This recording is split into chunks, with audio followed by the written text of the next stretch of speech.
Let's start the fifth module of Applying Thoughts. In this module, we will discuss the clarify the problem stage of creative problem solving in further detail. In module 5, we will discuss root cause analysis and its tools in details. And we will also practice how to apply root cause analysis to various situations and finally the case study. In session 5, we will work on analyzing the problem, conducting the root cause analysis using 5 and Fishbone, and studying the interdependency of multiple causes. Let's start our discussion today by discussing about the case study. I'm sure all of you would have read the case study in detail and completed the exercise given in the last module, which included making a list of questions Rajni should ask, along with a list of who can be the possible people she should ask these questions for. Now let me share some information with you regarding this case study. Now, in order to understand the problem better, Rajni decides to speak with production and packaging managers of other plants. She also interviewed people from different departments within her plant. Now, the reason she went to production and packaging managers of other plants, as you will very clearly remember from the case study, is that her plant is the only plant which has this problem of two same foot shoes going to the same client rather than the right pair.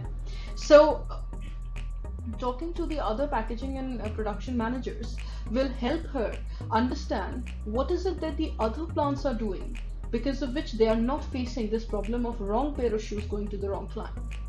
And she also speaks to her own people from her own plant, which is further supposed to help her understand the current situation with which she is dealing. So if you will see, the first category will help her identify what is the future state, whatever she needs to do to reach the future state, or what is it that the others are doing so that they have reached the future state which she wants to reach. And the second area will help her identify any loopholes or the challenges in the current state. Now, in the thrust shoes case study, as you can see, when Rajni went to ask or investigate with the other two thrust plants, she asked questions regarding the equipment, she asked the questions regarding the number of people, the training for people. So some of the answers that she received included they use the same packing equipment, employ the same number of people packing shoes. Now, if you will see from the previous, if you remember from the previous module, what is working well and what is not working well. So the first 2 points very clearly are what are working well for her as well, that they have the same equipment and the same number of people. So there is no gap at this point. Train all the people as packers, special areas set aside for packing. Now these are further two answers that pieces of information that she received, and as we go on to read about what are the answers she received from her plant, we will see that these are those possibly not working well areas where she needs to further gather more information. Then she went on to capture employee feedback at her own plant, where she got very interesting responses. A lot of time she found was spent in collecting packing material from the store. Machines were getting jammed due to improper feed in the raw material. So these are the few additional problems that she has identified, which along with the fact that there are two wrong pair of shoes going to the clients. Now, new members working as packers with little or no guidance from seniors. Now, if you will see, there are multiple causes that are coming up in front of her. Now, in order to define the problem statement, in order to identify the correct root cause, she will need to use the tools of root cause and identify the correct cause and effect so that she can work on that particular problem. So this is a brief on the thrust shoes case study, and as we go through the current module, I will request you to please complete the exercise at the end of module number 5 as well, to further apply whatever root cause analysis techniques we will be learning in module 5 in further understanding this particular case study in detail. So what is root cause analysis? These are techniques for identifying the source of the problem. Well, a lot of times what we are dealing with or what we see is the outcome of a problem. It's a symptom of a problem. That may not actually be the real issue. And when we keep on fixing the symptoms, the challenge is that they keep on reappearing in different forms because the real problem always stays there. So root cause analysis there involves tools which help you identify what is the real cause of the various issues or the challenges that you're actually facing. Now there are two tools for root cause analysis that we will cover in this module. The first is called 5Y and the other is called fishbone diagram. It is possible that some of you might already be using these, which will make it further easy for you to apply them in the case studies and the real life scenarios. Now 5Y, as the name suggests, is asking a why 5 times, which is a thumb rule. Well, you can have less than 5 Ys if you find the root cause, or you can add more Ys than 5 if you're trying to find the root cause. So you keep on asking, why did this happen? Why did this happen? For example, if the machine broke in the middle of production, why did that happen? Because the belt wasn't functioning properly. Why did that happen? Because it wasn't oiled properly. Why did that happen? So you keep on asking yourself a why till the time you figure out exactly where no further whys can be asked, or we have reached a point there where now we are asking who did that. Now these points where we end up asking who did that means that as far as the process is concerned, we have reached the bottom end, or we are asking the wrong question. So in 5Y, one very important thing for you to remember is the question should never be who did this. The question should be why did that happen. Now 5Y is practically a tool for countermeasure. So you drill into the problem, you keep on asking whys till the time you identify exactly what is the root, and you can do this by asking why 5 or more times. Now let's do exercise number 9. I'll request you to pause the video and complete this exercise and then restart the video to take the module further. Now exercise number 9 is very simple. Use 5Y to find the root cause of the following situation. Now imagine that you are driving to office and you got a speeding ticket. आपका speeding चालान cut गया. Now conduct a 5Y analysis asking yourself, why did I get a speeding ticket? And then keep on asking whys and see what is the root cause that you identified, what was the reason that led to you ending up with a speeding ticket. And then towards the end of it, when you identify the cause which triggered the series of events which led you getting a speeding ticket, fixing that particular problem is what will help you to make sure that at least for that reason you will not be getting a speeding ticket again. So take 10 minutes time. I hope you're carrying the pen and a paper as I requested in module 1 for you. Pause the video and start this exercise.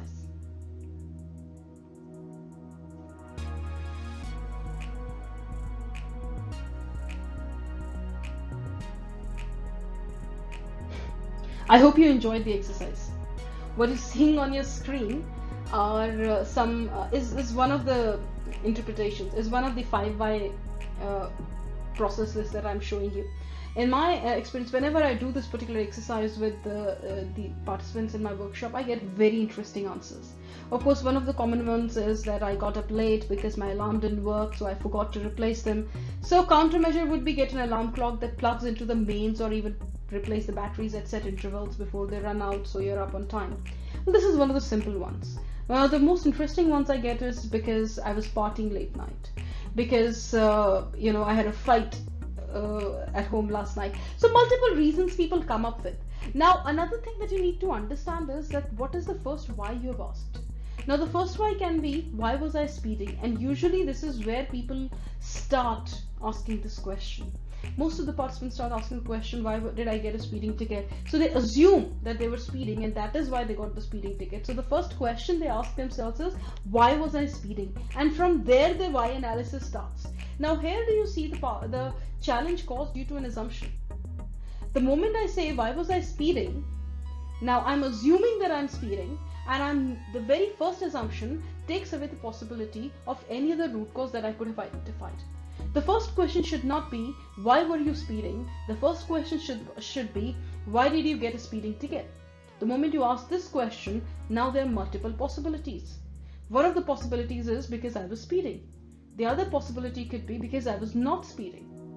Now if I was speeding, of course the 5Y will take us to a different direction, which is usually where most of us end. either in a party or with a broken alarm clock, or not well, or having a fight. But let's explore the other side as well. What if I was not speeding?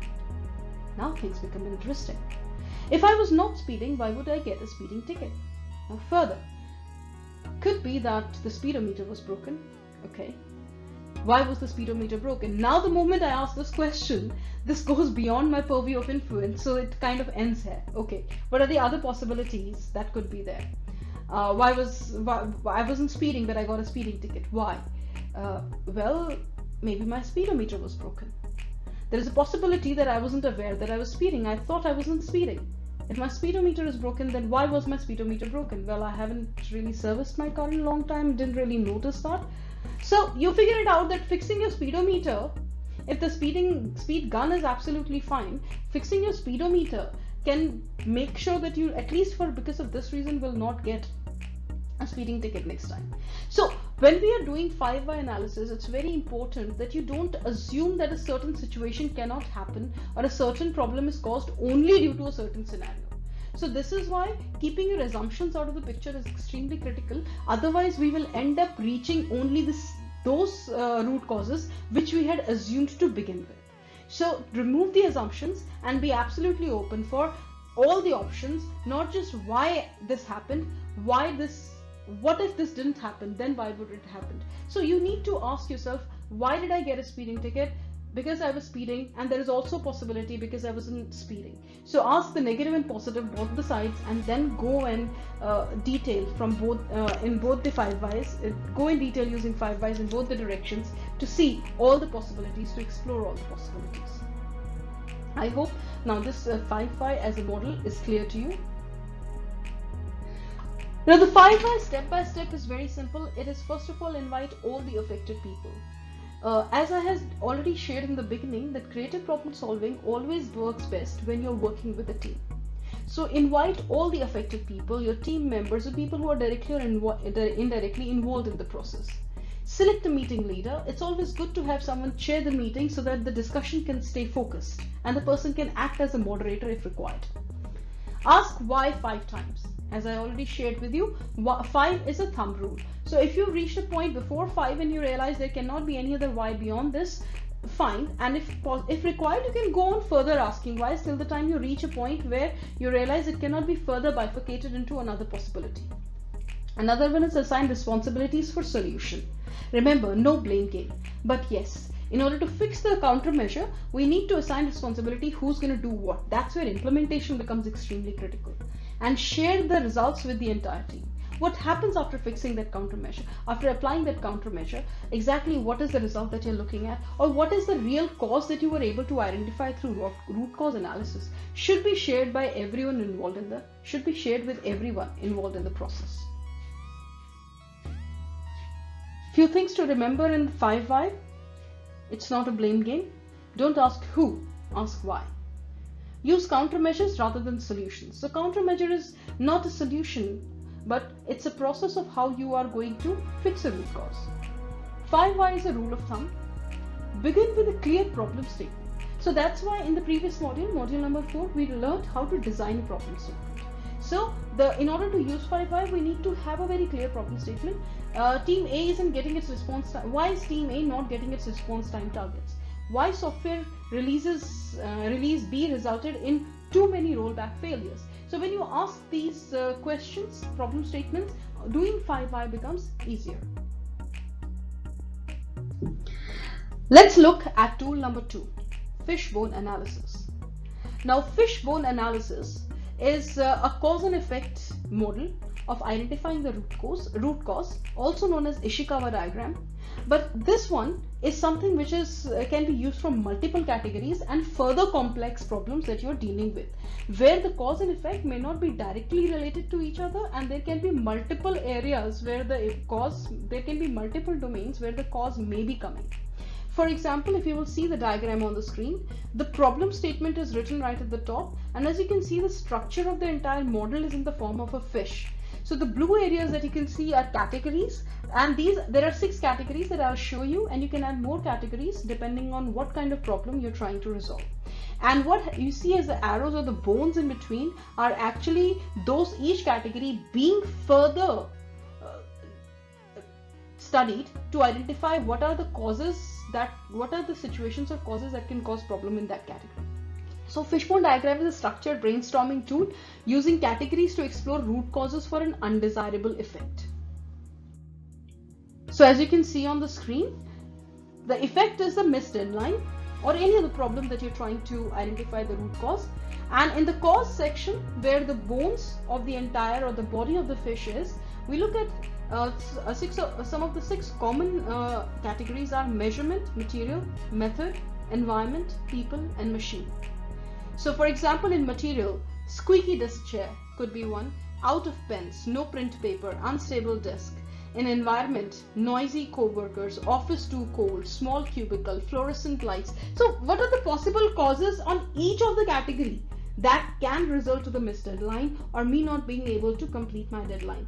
Now what you have to keep in mind in this model is that for each of the category you have to do a detailed possibility analysis of what are the possible causes in this particular category which could cause this particular effect, because again we are dealing with a complicated or a complex problem. A lot of time the cause and effect may not be that easily relatable or that easily identifiable. So let's try and do exercise 10. Now while we're going to start exercise 10, I'll request anyone who wants to study in more detail, there is a lot of information of 5i and fishbone analysis available on the net. Please go there and study in detail. Also in the handbook given along with the course, these have been explained in further detail. Please read through that and hopefully all your questions will be answered. Now in exercise number 10, we're going to design a fishbone.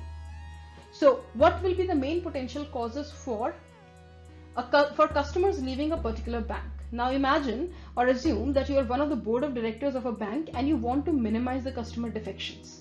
Now take 10 minutes time, pause this video and then conduct a fishbone analysis. You can rewind the video or you can open your handbook and see the format and conduct a fishbone analysis, and don't worry about whether you know the intricacies of how a bank functions or not. Right now we are just doing a practice run, and what we are looking at is what are the possible categories that you can imagine and how do you use going depth for each category. So please don't get worried about I don't know much about it, what are the other things I need to think about it. Just based on your experience, try and put the information in the fishbone. Take 10 minutes.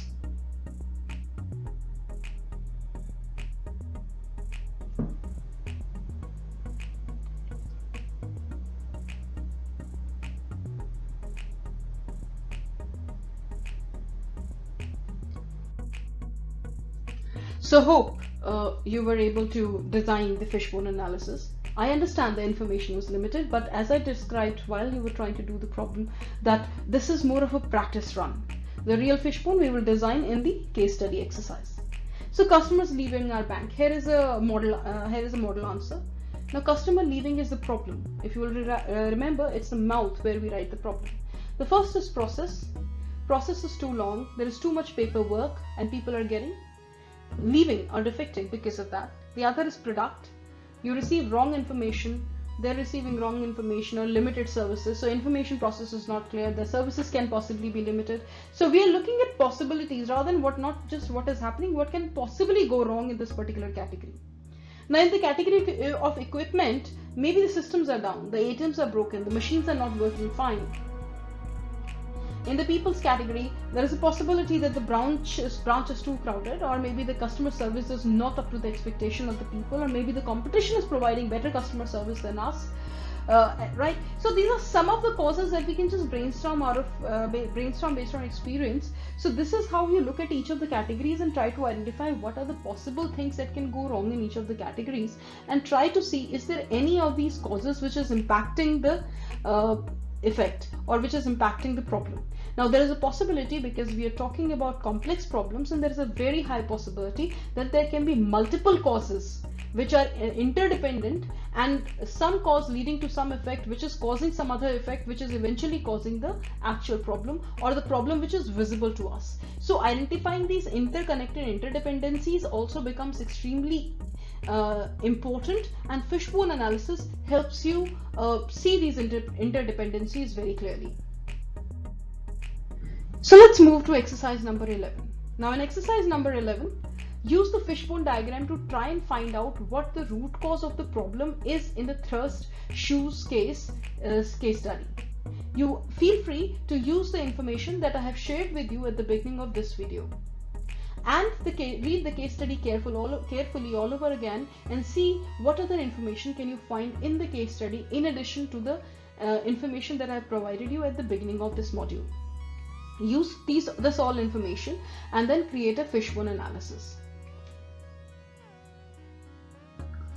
Once you are done with this module, click on the link for a quiz for this module given in your description box and complete the quiz.